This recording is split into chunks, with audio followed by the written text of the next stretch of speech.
one of the few regrets of my presidency, that the rancor and suspicion between the parties has gotten worse instead of better. Bottom of the hour, we'll bring you the latest buzz over the president's final State of the Union address. He has just a year and a week left in office, but many people are talking about the speech given after the president's, of course, the one given by South Carolina Governor Nikki Haley. For the most part, she's getting high marks for a speech that can be very hard to do, but she's also being attacked from within her own party. 7 News reporter Robert Kittle tells us what people are saying and how the governor is responding. Nikki Haley, Governor Nikki Haley did not go through the president's State of the Union point by point to refute what he said, and some Republicans are criticizing her for that. Well, again, she's taken this criticism of not having gone after Obama the way many people in the past have done.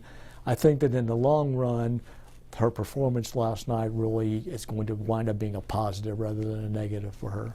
She's also being criticized by some Republicans for what she said about Donald Trump and immigration.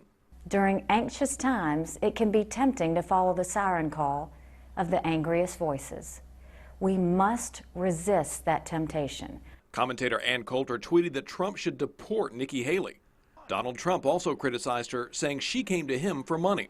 I consider Mr. Trump a friend. He was a supporter. He supported me in both campaigns, but just because you disagree with someone doesn't mean you're not a friend. And that's the thing, is you shouldn't take these things personally. But the speech went well enough that she's again being talked about as a possible VP running mate, although former CNN correspondent Charles Bierbauer says that's mostly the media. You have to think that every candidate who is running is already thinking about, if I'm nominated, with whom would I want to run? The governor gave her response from here at the governor's mansion. Dr. Oldendick and Dean Bierbauer say the contrast in settings makes it difficult for anyone giving a State of the Union response to do well. While the president has a room full of people clapping and cheering, whoever gives the response is alone facing a camera. In Columbia, Robert Kittle, 7 News.